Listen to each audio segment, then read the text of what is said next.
اب اس 22,000 کی طرف نظر دوڑائی، شمر سے پوچھا بتا کون ہے؟ کہتا ہے مسلمان۔ دلیل کیا ہے؟ کہتا ہے رسول اللہ کو مانتا ہوں، ان سے محبت کرتا ہوں۔ ذرا توجہ چاہتا ہوں آپ لوگ، ہولی سے پوچھا، کہتا ہے مانتا ہوں، محبت کرتا ہوں۔ جس سے پوچھا ہر کوئی دعویٰ محبت مصطفیٰ کرتا، اور ادھر حسینیوں سے پوچھا ہر حسینی دعویٰ محبت حسین مصطفیٰ کرتا۔ اب پتہ کیسے چلے کہ کربلا میں ایمان والا کون ہے؟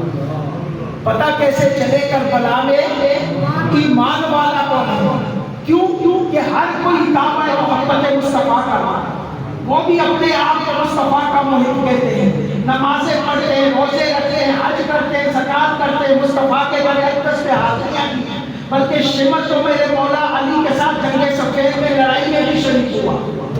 یہ وہ لوگ تھے۔ پھر پتہ کیسے چلے کہ کربلا میں ایمان والا کون ہے؟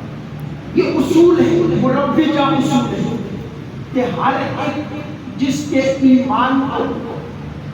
نے ایمان اپنے ایمان کی تکمیل کا اعلان کرنا ہوتا ہے، وہ دعویٰ محبت مصطفیٰ کا۔ یہ مربجہ اصول ہے۔ ہر صحابی نے اپنے ایمان کو ثابت کیا، مصطفیٰ کی محبت کا دعویٰ کرا۔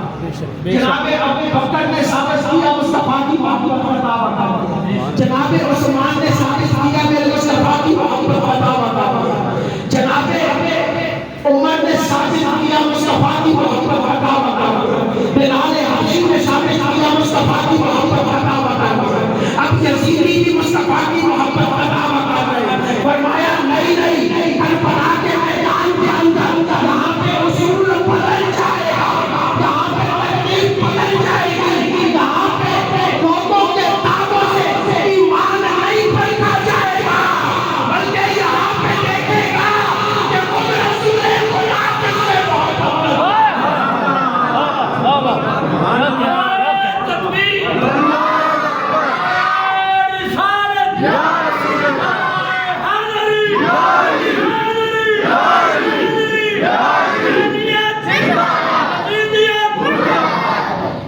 یہاں پہ دیکھا جائے گا کہ خود رسول خدا کس سے محبت کرتے ہیں، خود میرے مصطفیٰ کس سے محبت کرتے ہیں۔ یہاں پہ ترتیب بدل گئی۔ کیوں کہ ایمان والوں کو اجلا کر کے سامنے لانا۔